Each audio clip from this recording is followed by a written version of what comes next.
So algebra అంటే ఏంది అంటే మీరు ఈక్వేషన్స్ ఎక్స్ప్రెషన్స్ ఇవి రెండు చెప్పిండ్రు. కానీ ఆల్జిబ్రా అంటే ఇంకేం గుర్తొస్తుంది సాయి చరణ్? ఆల్జిబ్రా అంటే ఏం గుర్తొస్తుంది? వేరే నెంబర్ని ఫైండ్ అవుట్ చేయొచ్చు. ఉమ్? ఉమ్. వేరే నెంబర్ని ఫైండ్ అవుట్ చేయొచ్చు. వేరియబుల్. వేరియబుల్ ఫైండ్ చేయడం అంటే అది ముందు మనకు తెలియని దాన్ని ఏమంటాం?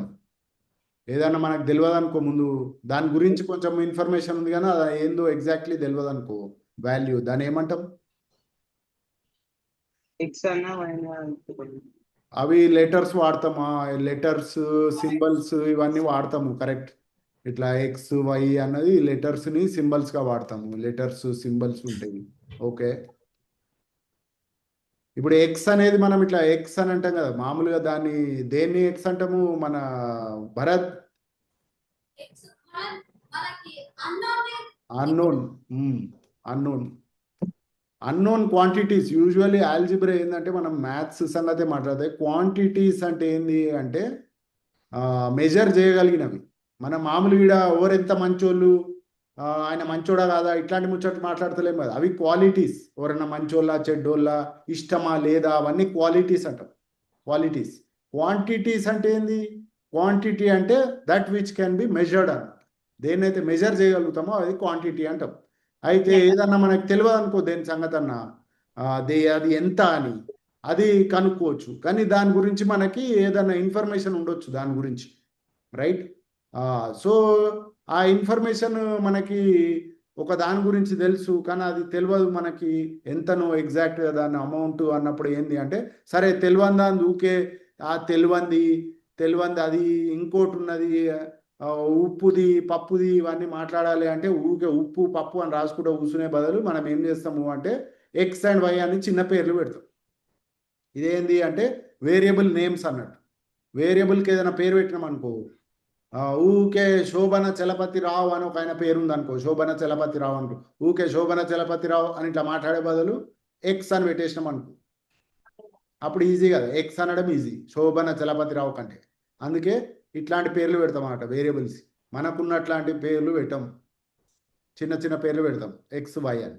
అప్పుడు మనం ఏం చేయొచ్చు, ఆ ఎక్స్ వై ఇట్లాంటివి ఏవైతే ఉన్నాయో అవిటిని తీసుకొని అవిటి మధ్యలో మనము రిలేషన్షిప్స్ రిలేషన్షిప్స్ రిలేషన్షిప్స్ రిలేషన్షిప్స్ ఎట్లాంటివి అంటే ఇప్పుడు మనం ఇట్లా అనొచ్చు, my father's age is 20 more than mine. My father's age is 25 more than mine అనొచ్చు. అయితే అదేంది, ఫాదర్స్ ఏజ్ ఎఫ్ అనుకుందాం, సన్ ఏజ్ ఎస్ అనుకుందాం. అయితే ఏమైంది, ఫాదర్స్ ఏజ్ ఎఫ్ ఏదైతుందో ఈజ్ 20 మోర్ దాన్ అంటే ఎక్కువ ఉన్నట్టు కదా, మోర్ దాన్ అంటే ఎక్కువ. అయితే ఏం రాస్తాము, ఎఫ్ అంటే ఫాదర్స్ ఏజ్ ఈక్వల్ టు అంటే సమానం, ఈజ్ ఈజ్ అని అంటాము, ఈజ్ ఈక్వల్ టు అని అంటాము. అయితే is equal to son age S కంటే 20 ఎక్కువ అంటే +20, రైట్? ఇప్పుడు ఫాదర్ 20 20 అంటే మరి చిన్న ఏజ్లో పెళ్ళైనట్టు ఉంటుంది. ఈ మధ్య అట్లా జరుగుతలేవు కాబట్టి 25 రాసుకుందాం. ఏమో జరుగుతున్నాయి కూడా కొన్ని, అని ఇట్లా రాసుకుందాం. అయితే ఇది ఏందన్నట్టు, same father age son age కంటే 25 ఎక్కువ. దాన్ని ఇంగ్లీష్లో the father's age is 25 more than. మన దగ్గర ఏమి, కొడుకు ఏజ్ కన్నా 25 ఎక్కువ అని మనము తర్వాత అంటాం, ఏజ్ అని తర్వాత అంటాం. కానీ లేని ముందు వస్తుంది, అందుకే మన వాళ్ళకి కన్ఫ్యూజ్ అవుతుంది. ఇప్పుడు ఏం రాసి ఉంటుంది అంటే ఇంగ్లీష్లో father's age is 25 more, father's age is 25 more than his son's age అని ఇట్లా రాస్తాం మనం ఇంగ్లీష్లో. ఇంగ్లీష్లో ఇట్లా ఉంటుంది. మనకేంటంటే కన్ఫ్యూజన్ ఎందుకు అవుతుంది అంటే, అదే తెలుగు రాష్ట్రం అనుకో, తెలుగులో రాస్తే ఒక తండ్రి ఏజ్ని ఏమంటాం రా ఈ తెలుగులో, వయస్సు. తండ్రి వయస్సు కొడుకు కన్నా, ఇప్పుడు రాష్ట్రం అనుకో, తండ్రి వయస్సు తన ఒక అంటే ఒక తండ్రి వయస్సు తన కొడుకు కన్నా 25 ఎక్కువ. ఇప్పుడు తెలుగులో లెటర్స్ ఎట్లా రాయాలో నేను కూడా మర్చిపోయినా, అందుకే ఇట్లా రాసిన. అయితే మనం ఏమంటాము, ఒక తండ్రి వయస్సు తన కొడుకు కన్నా 25 ఎక్కువ అని రాసినాం కదా. అది ఇంగ్లీష్లో ట్రాన్స్లేట్ ఏమవుతుంది, ఒక అన్నది ఏ, ఫాదర్ తండ్రి, ఏజ్ వయస్సు, కానీ ఈజ్ ఇక్కడ నుంచి ఈడ 25 ఇక్కడ వచ్చింది, 25 ఇక్కడ వచ్చింది. ఇది మన వాళ్ళకి కన్ఫ్యూజన్ అయింది, ఎప్పుడు ఏం రాయాలి. కానీ ఇదేంది 25 కరెక్టే. మోర్ దాన్ అంటే ఎక్కువ, కన్నా మోర్ దాన్ ఏంది ఎక్కువ కన్నా, ఇవి రెండు ఇట్లా వేరే వేరేగా రాసి ఉంటాయి తెలుగులో. కొడుకు మళ్ళీ సన్. ఓకే, సో అట్లా అప్పుడప్పుడు మనకి ఏమవుతుందంటే మ్యాథ్స్లో యాక్చువల్లీ మ్యాథ్స్ ప్రాబ్లం కన్నా కానీ ఇంగ్లీష్ ప్రాబ్లం ఎక్కువ అవుతుంది, అది అర్థం కాకపోవడం. ఎందుకు అంటే తెలుగుకి వేరే ఉంటుంది, దాని లాంగ్వేజ్ వర్డ్ సెంటెన్స్ స్ట్రక్చర్ కానీ అది వేరే ఉంటుంది. ఇది మనం గుర్తుపెట్టుకోవాలి.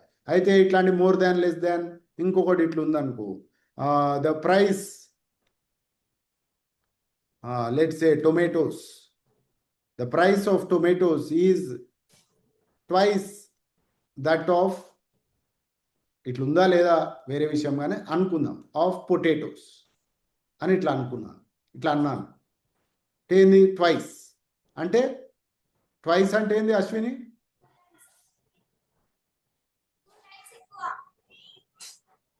ట్వైస్ అంటే ఎక్కువ కాదు, ఎక్కువనే కానీ ఎంత ఎక్కువ అన్నది కూడా ట్వైస్లు ఉన్నది. సలోమి ట్వైస్ అంటే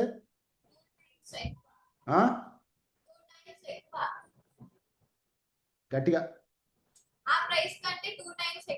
2 times. అశ్విని ట్వైస్ అంటే ఎక్కువనే కానీ 2 times అన్నావా నువ్వు కూడా? నాకే వినవాడు లేదా? ఓకే, అయితే నాకు వినవాడు లేదు. ట్వైస్ అంటే 2 times. అయితే ఇప్పుడు ఈ టొమాటోస్ ప్రైస్, ఓకే, ఇది ఇట్లా రాసింది ఏంది అంటే, ఇది మర్చిపోయినది చెప్పడం, ఇది ఈక్వేషన్ అంట. ఈక్వేషన్ ఏంది, ఇది సమానం అని ఈజ్ అనేదైతే దీనికి కనెక్టర్ ఉందో అప్పుడు ఇది ఈక్వేషన్ అయితే. కానీ 25 మోర్ దాన్ సన్స్ ఏజ్ అని ఇట్లున్నది, ఏదైతే S+25 అనే పార్ట్ ఉన్నదో, ఇట్లా S+25 రాస్తే ఈ పార్ట్ని ఎక్స్ప్రెషన్ అంటాం. ఏంది, ఇది ఫాదర్స్ ఏజ్ అని మనం చెప్పేది ఇంకొక పార్ట్, కానీ సన్ ఏజ్ కన్నా 25 ఎక్కువ అంటే ఇట్లా రాస్తాం కదా, S+25, దీన్ని ఎక్స్ప్రెషన్ అంటాం. ఇట్లాంటి వాటి అర్థమైందా? అయితే ఇప్పుడు ప్రైస్ ఆఫ్ టొమాటోస్ అంటే ఇది టీ అనుకుందాం, ప్రైస్ ఆఫ్ పొటాటోస్ పి అనుకుందాం. ఇవేంది వేరియబుల్ నేమ్స్. టీ అనేది టొమాటో ప్రైస్, పి అనేది పొటాటో ప్రైస్. ఇవి వేరియబుల్ నేమ్స్ అన్నట్టు. టొమాటోస్ అన్నది వేరియబుల్, ప్రైస్ ఆఫ్ టొమాటోస్ అన్నది వేరియబుల్. ఎందుకు చేంజ్ అవుతుంటుంది కదా, ఎప్పుడు ఒకటే ఉంటుందా? చేంజ్ అవుతుంటుంది, అందుకే వేరియబుల్ అంట. ఇది వేరియబుల్ యాక్చువల్లీ. ఇక మనం ఆల్జిబ్రాలో మాట్లాడే ముచ్చట్లన్నీ ఇట్లా ఉంటాయి అన్నమాట. అయితే వేరియబుల్ అనేది ప్రైస్ ఆఫ్ టొమాటోస్. కానీ ఇప్పుడు ఊకే ప్రైస్ ఆఫ్ టొమాటోస్ అని పసాలా అని నోరు నొస్తుంది కదా, అందుకే దానికి చిన్నగా టీ అని ఒక పేరు పెట్టినాం అనుకో, ఎంత ఈజీ. అదే అట్లనే మళ్ళీ ప్రైస్ ఆఫ్ పొటాటోస్ పి అనే బదులు, ప్రైస్ ఆఫ్ పొటాటోస్ అనే బదులు దాన్ని పి అనేసినాం అనుకో, అది ఇంకొక వేరియబుల్. ఇప్పుడు ట్వైస్ దట్ ఆఫ్ పొటాటోస్ అంటే twice the price of potatoes. ఇప్పుడు మనం ఇది కూడా twice the price of potatoes అనేది సెపరేట్గా చూడొచ్చు. అప్పుడు ఏమన్నట్టు, పొటాటోస్ ప్రైస్ ఏమో పి, ట్వైస్ అంటే ఏంది 2 into పి, 2 into పిని మనం 2p అని రాస్తాం. అయితే ఇక్కడ ఈజ్ అని ఉంటే ఏంది అంటే దీంతో సమానం అన్నట్టు. అయితే ఇక్కడ ఇది ఎక్స్ప్రెషన్, ఇది 2p అనేది ఒక ఎక్స్ప్రెషన్, పి అనేది వేరియబుల్, టీ అనేది వేరియబుల్, 2p అనేది ఎక్స్ప్రెషన్. అయితే ఈక్వేషన్ ఎట్లా వస్తుందరా అంటే, ఇదొక వేరియబుల్, ఇదొక ఎక్స్ప్రెషన్. వేరియబుల్ను ఇంకొక ఎక్స్ప్రెషన్ను రెండింటిని మనము కలిపి రాస్తే ఈక్వేషన్ అయితే. ఓకేనా? అయితే ఎక్స్ప్రెషన్లో ఏముంటుంది అంటే, ఇక్కడనేమో ప్లస్ ఉండేది, ఇక్కడనేమో ఇంటూ ఉన్నది. అట్లనే డివిజన్ ఉండొచ్చు, ఇవి రెండు కంబైన్డ్గా కూడా ఉండొచ్చు. ఇప్పుడు అందరు సాయి చరణ్ లేడు కాబట్టి సాయి చరణ్కి అన్ఫార్చునేట్లీ దొరకలేదు. కానీ ఇప్పుడు రాత్రి మీరు ఆడ కూర్చున్నారు శ్రీరామ్ కాలనీలో, డిన్నర్ టైం అవుతుంది, ఏమన్నా ఆర్డర్ చేసుకొని తిందాము అనుకున్నారు. అయితే సమోసాలు ఆర్డర్ చేయాలి. ఉమ్? సమోసా సమోసా ప్రైస్ ఆఫ్ సమోసా ఎంత ఉంటుండొచ్చు? 8 రూపీసా? 8 రూపాయలు అనుకుందాం. కానీ ఇది మనకు తెలిసిన దగ్గర పెద్ద షాప్కి పోతేనో మంచిది కొనుక్కుంటేనో ఇంకా కొంచెం ఎక్కువ ఉండొచ్చు కదా. చీప్గా దొరికేటివి బండి మీదే తింటే తక్కువ కూడా దొరుకుతాయి కదా. అయితే అయితే మనకి ఆ 20 కూడా ఉండొచ్చు, 80 కూడా ఉండొచ్చు, 5 కూడా దొరుకుతుంది. కాబట్టి మనం ఏమందాం, ఎస్ అని పెట్టుకుందాం, ఎస్ అనుకుందాం. రైట్, ఎగ్జాక్ట్ తెలియదు కాబట్టి, వేరియబుల్ కాబట్టి ఎస్ అని పెట్టుకున్నాం. ఇప్పుడు ఆడ ఎంతమంది ఉన్నారు? నేను సాయి చరణ్ లేను కాబట్టి మాకు నో సమోసా. మీరు ఆడ నలుగురు మంచి కూర్చున్నారు కాబట్టి సమోసా. అయితే ఎంతమంది ఉన్నారు? 4 కదా, నలుగురు ఉన్నారు. అయితే ఇప్పుడు ఒక్క సమోసాకి ఎస్ అయితే అశ్విని 4 సమోసాలకి ఎంత? S+4. అయితే ఇప్పుడు ఒక్క సమోసా ఆయన 20 రూపాయలు అన్నాడు కదా, 20 అనుకుందాం ఒక్కటి. అయితే S+4 ఇదే ఎస్ కదా, S+4 ఎంత? అందరు 20, మీరు మంచిగా 24 రూపాయలు ఇవ్వండి ఈమెకి. 20 రూపాయలు 4 సమోసాలు తీసుకొస్తుంది అశ్విని. ఏమంటారు? మంచిగా ఉంది కదా డీలు. మనకైతే మంచిగా 20 రూపాయలు 4 సమోసాలు వస్తాయి. ఏమి సలోమి, అశ్విని దుకాణం పోతే ఎన్ని పైసలు ఇవ్వాలి యాక్చువల్లీ 4 రావాలంటే సమోసాలు? 80. అయితే 20 నుంచి 80 ఎట్లా వచ్చింది? ఏమి అశ్విని లోపటికైతే నువ్వు బిజినెస్ పోతే 20 నుంచి 80 ఎట్లా వస్తుంది సలోమికి? మరి ఎందుకు అట్లా? నువ్వు ముందటి నుంచి చూస్తున్నా, నీ మైండ్లో ఎప్పుడో ఫిక్స్ అయింది చిన్ననాటి అనుభవాలు, తీపి అనుభవాలు అని నువ్వు అదే చెప్తున్నావు. నువ్వు స్టార్టింగ్లో కూడా ఇట్లా అయింది యాదుందా? ఎందుకు అంటే ఆలోచించవు నువ్వు ఏదో ఒకటి ఇట్లా 4 ఉన్నది, ఎస్ ఉన్నది, S+4 అని. కొత్త ముగ్గు నేర్చుకోవాలంటే వేరే డిజైన్ ఉంటుంది కదా. ఎప్పుడు ఒకటే ముగ్గు వేస్తే మజా వస్తుందా? మార్చుకోవాలి, చెయ్యి అలవాటు చేసుకోవాలి, చెయ్యి తిరగాలంటే. ఇప్పుడు ఎస్ ఉండేననుకో, S×4 మనం మామూలుగా కోఎఫిషియంట్ ముందు రాస్తాం, దీన్ని కోఎఫిషియంట్ అంటాం. కోఎఫిషియంట్ ముందు రాస్తాం, వేరియబుల్ తర్వాత రాస్తాం. గుర్తుందా ఈ ముచ్చటంతా? కొన్ని రోజులు ఇంగ్లీష్ చదవగానే మ్యాథ్స్ మర్చిపోయినావా అశ్విని? 4 S లేకపోతే S×4 ఉన్నా 4 S ఉన్నా మనం 4S అని రాస్తాం. 4S అని రాస్తే ఏందన్నట్టు సలోమి? 4 ఊకే ఇంటూ ఏం రాస్తామని ఇట్లా రాసేస్తాం 4S. గుర్తుందా? ఇవన్నీ ఉన్నాయి కదా మీకు 9th క్లాస్లో. సో ఇట్లా ఇప్పుడు 4 సమోసాలు కొనాలి అంటే 4S రూపీస్ అవుతుంది. కానీ ఇప్పుడు మీ సంగతి వేరే. కానీ మామూలుగా కొందరు ముద్దులు అందరు తయారైంది కదా, ఏంటంటే దుకాణం వరకు ఓడిపోతాడరా, కూర్చున్న కాడ స్విగ్గీ జొమాటో ఓడితే వస్తుంది అని కొట్టేస్తారు ఆన్లైన్. అవునా? అయితే స్విగ్గీ వాడు పైసలు తీసుకుంటాడు కదా, కానీ వాడు డెలివరీ చేయడానికి. అయితే డెలివరీ ఛార్జెస్ని D అని పెట్టుకుందాం. ఓకే, సో ఇప్పుడు టోటల్ కాస్ట్ ఎంత అయింది? ఈడేంది, ఒక సమోసాకే ఎస్ 5 అని ఉండొచ్చు, 20 అని ఉండొచ్చు, ఏమని ఉండొచ్చు. 4 సమోసాలకి ఎంత అయింది? 4S. అవునా? డెలివరీ ఛార్జెస్ D అంటే ఇప్పుడు 10 రూపాయలు అయిందనుకో, ఇది 24, ఇది తప్పు. 4 మనకి 4S ఖర్చు అవుతుంది, ఇది కరెక్ట్, ఇది 80. అయితే డెలివరీ ఛార్జెస్ వాడు 10 రూపాయలు తీసుకున్నాం అనుకో పాపం తెచ్చియనికి, టోటల్ ఎంత అవుతుంది? 80 ఏమో సమోసాలకు అయింది, 10 రూపీస్ డెలివరీ ఛార్జెస్ ఎంత అవుతుంది? ఏంది? ఇప్పుడు వినిపించింది, ఇట్లానే మాట్లాడు జరసేపు. ఇప్పుడు ఇంటికి పోయి డిన్నరే కదా, ఏం పర్వాలే, నేనేం అనుకోను. అయితే ఇప్పుడు ఏం చేసినావు 80కి డెలివరీ ఛార్జెస్ 10 అంటే ఏం చేసినావు? 80కి యాడ్ చేసినావా మల్టిప్లికేషన్? అడిషన్ కదా. అయితే ఇప్పుడు ఈడ ఏం చేయాలి అంటే టోటల్ కాస్ట్ కావాలన్నప్పుడు సమోసాలకు ఎంత అవుతుంది? 4S. ఇప్పుడు నుంచి అలవాటు చేసుకోవాలి, S×4, 4 ఏది ఉన్నా కానీ దాన్ని 4S అని అలవాటు చేసుకోవాలి. ఇది మ్యాథమెటిక్స్ లాంగ్వేజ్, ఓకేనా? 4S సమోసాలకు అయింది. డెలివరీకి ఎంత అవుతుంది? డి. అయితే టోటల్ ఎంత? ఈడు ఏం చేసినావు? 80 10 ఉండే, ఏం చేసినావు వాటిని? అడిషన్ కదా. మరి ఇక్కడ ఏం చేయాలి? పేర్లు మారుస్తే లెక్క మారుతుందా? 4s plus D. నీకు అస్సలు అనుభూతి అవుతలేదు. టోటల్ కాస్ట్ని సి అని పెట్టుకున్నామంటే C is equal to 4s plus D. అవునా? అయితే ఈ 4s ప్లస్ డిని మనం ఎక్స్ప్రెషన్ అంటాం. ఇది సితో సమానం అని ఇట్లా రాస్తే ఈక్వల్ టు అని ఉంది కాబట్టి దీన్ని ఈక్వేషన్ అంటాం. ఈ ఈక్వేషన్లా ఇది ఏంది అంటే అని ఉన్నదంటే ఈక్వల్ టు, ఈజ్ అని కూడా వస్తుంది, సేమ్ యాజ్, ఇట్లాంటివన్నీ వర్డ్స్ పదాలు వాడినప్పుడు మనం దాన్ని ఇది ఈక్వల్ టు పెట్టుకోవాలి అని అర్థం చేసుకో. ఓకేనా?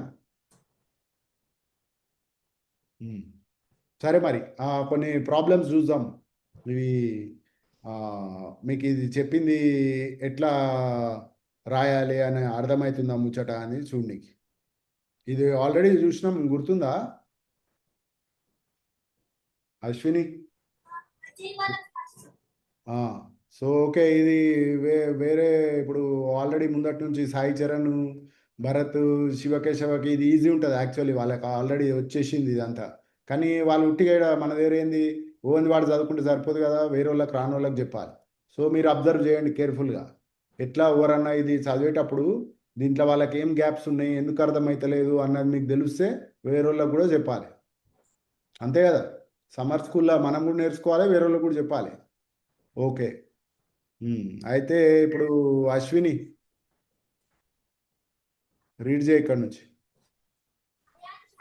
Three cricket cards. His brother gives him one more cards. Write an expression for the total number of cards Ayan has now. Cricket cards number కాదు, నంబర్. ఓకే. సో అయాన్ దగ్గర ముందు ఎన్ని ఉన్నాయి క్రికెట్ కార్డ్స్? సి. ఇప్పుడు మనం comfortable అయినాం కదా, అంటే ఒక దగ్గర 10 ఉండొచ్చు, ఒక దగ్గర 20, ఎన్ని ఉన్నాయో తెలియదు కాబట్టి అన్నోన్ దాన్ని ఇట్లా సి అనుకుంటాం. ఓకేనా? సి ఉన్నాయి. అయితే బ్రదర్, అన్నను తమ్ముడు ఎన్ని ఇచ్చిండు? 12 కాదు అని చెప్పినానా?